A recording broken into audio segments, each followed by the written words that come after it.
Magandang araw sa inyong lahat mga kamatyas. Una sa lahat, maraming salamat sa mga bumate sa aking ika-38 na kaarawan. Thank you, thank you. Marami po akong na-receive na greetings. Ayan, shout out sa inyong lahat. Ngayon naman, maki-update tayo sa katatapos lang na round number 3 ng ongoing Sinquefield Cup face-to-face long game tournament na ginaganap ngayon sa St. Louis.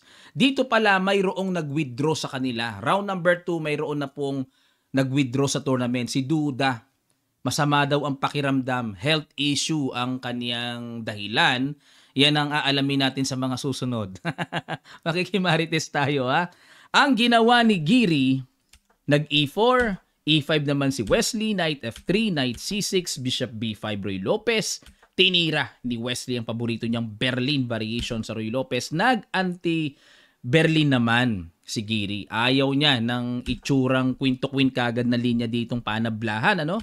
Kinapture, takes, at nag-knight B dito muna. Ayan, dito, palagi ko pong pinapakita ito. Bakit hindi kinakapture yung libreng pawn na yan? Kasi mayroong queen D4, double. Nako, mamimili ka, matchas o bibigay ang isang pyesa.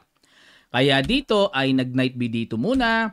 Knight D7, dinipensahan ng pawn, nag-castle, A5, at nag-knight C4, doble atake sa E5, at dito nag-queen E7, C3 at dito nawala na sa talaan ng aklat.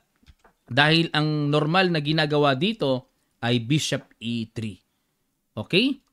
C3, Castle, Rook E1, Queen E6 at nag-B3. Saan pupunta yan? Magbi-Bishop A3 ba? At nag-B5, pinaalis na ang Knight. Knight E3 umatras. Rook E8, develop, Knight F5, Bishop F8, ayun, bumaba kagad para maproteksyonan ang D7. Bishop E3, nag-A4 at nag-Rook B1. Capture, nag-C5. Okay, pag Berlin talaga mga kamatyas, hindi ka makakakita ng islambangan dito eh. Halos parang normal lang, halos tapatan lang ang bakbakan dito ng pawns eh. Nag-C4 at nag-F6, patibay lang sa E5. Sacrifice ang pawn sa B5. Pero nag-Queen C2 lang si Giri. Ayan. Dito pala medyo kumarga si Wesley ng sacrifice. Kapag kinapture kasi yan, mag-Rook A5 lang. Simpleng-simpleng mababawi lang ang pawn sa B5. Plus, pag nabawi na yan, mahina ang pawn sa B3, natatargetin yan. Yan po ang mga positional na diskarte dyan. Ano? Kaya hindi pinansin ni Giri, nag-Queen C2 lang. At nag-G6 naman, pang paalis sa Knight na malakas. Knight H6 check pumasok, tinagpas na ng bishop, at nag-B4. Ayun, inilak na. Yun nga lang, kahit pa paano, may double pawn pa rin si Wesley, medyo mahirap pa rin. Bishop C1. Okay. Kaya po umalis si Giri kaagad kasi mag-G5 yan. Baka mamaya makulong ang bishop na yan, takbo kaagad. Knight B8. Ayun, nakita ni Wesley na magandang imaniobra ang knight niya papunta sa D4.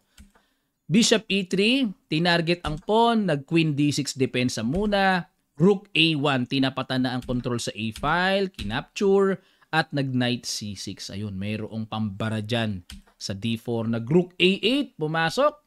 King F7, para pag umalis ang bishop, anytime depensado na ang tore. At nag-Knight E1, saan pupunta ang E1 na yan? Maaring mag-G3 F4. Bishop D7, exchange, tinanggap naman ni Giri. At nag-Queen A2, inagaw ang control sa A file. Knight D8, F3. Bakit nag-F3? Okay. Kits na kits. Pag nag-F3, may posibilidad mag-Queen F2, target ang pawn, tapos lilipat sa king side.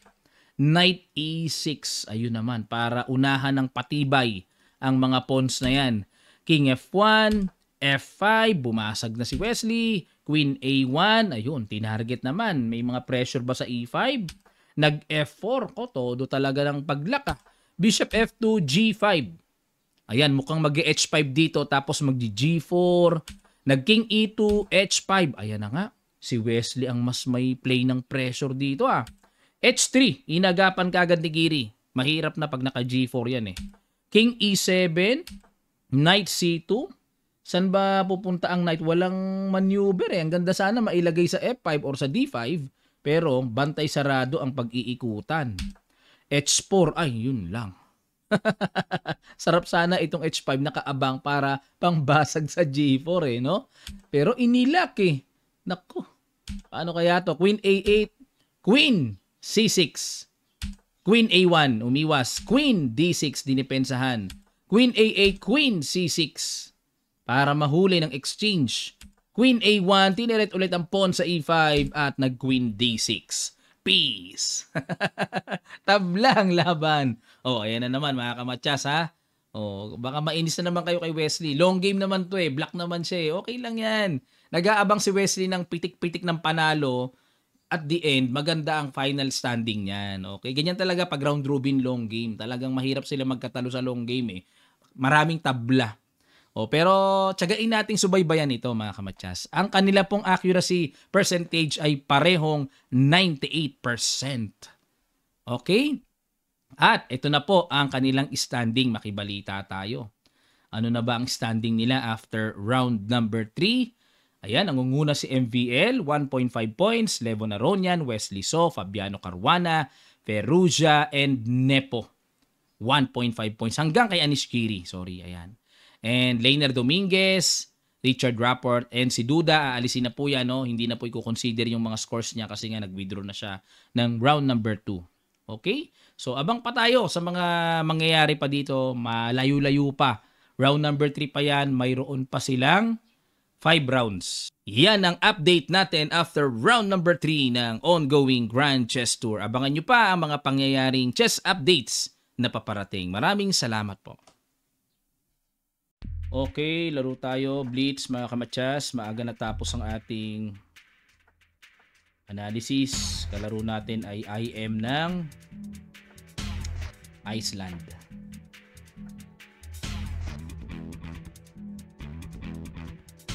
Okay, pressure tayo. Para siyang King's Gambit na kumapture sa F4 mga kamatsas.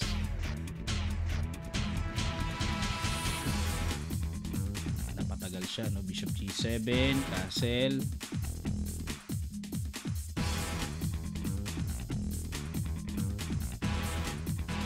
Dito kailangan makompensate ko sa atake mga kamatsas kasi nagpa 1 pawn down ako eh.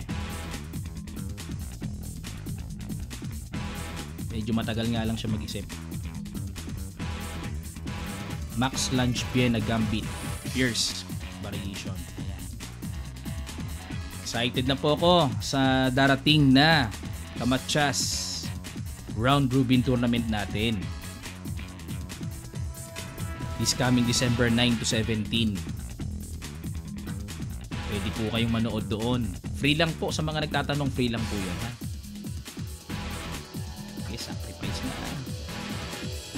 Sacrifice na para masaya.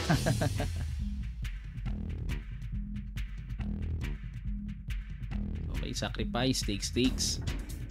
Aba, umayaw. Bakit kaya umayaw? Sige, dyan pa rin yan, ayaw mo. Okay, takes. Queen H5 ako. Meron akong threatening matchas doon. Okay. Ano siya, no? Dito muna ako siguro. Teka muna. Pag dito kung may capture siya doon, may tempo check.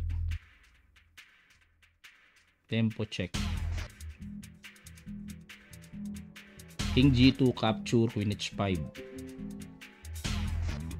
Check, King H1. Okay lang naman. Sige, ay. Sa kagustuhan na-excite eh. Pag dito kasi ako magki-King G7 siya kagad eh. May check doon, may tempo. O dito muna ako. Di bali na siyang kumapture dyan. Di bali na. Basta importante may Queen H5 ako.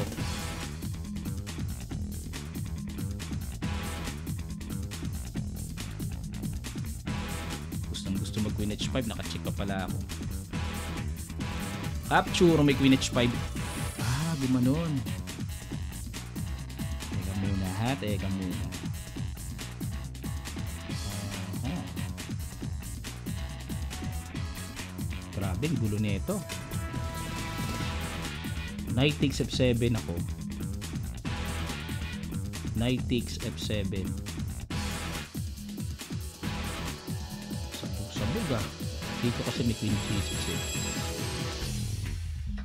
Sige, pasabugin natin. Sabog na.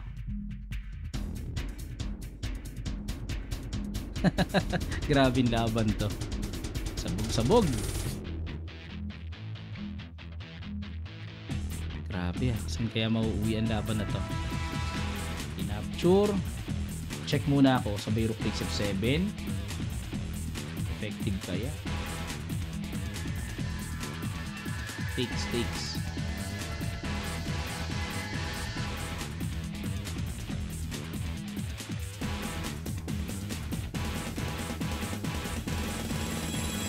Ano maganda pang capture? O Queen H5 muna ako siguro.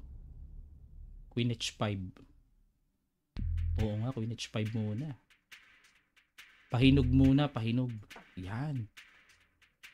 Grabe. Para tong si parang laro ni Tal to ah.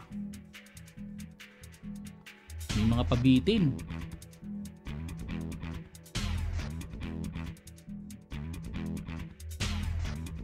Two pieces down na ako. Pero ubos ang oras niya kakaisip. Yun lang. Grabing sabog.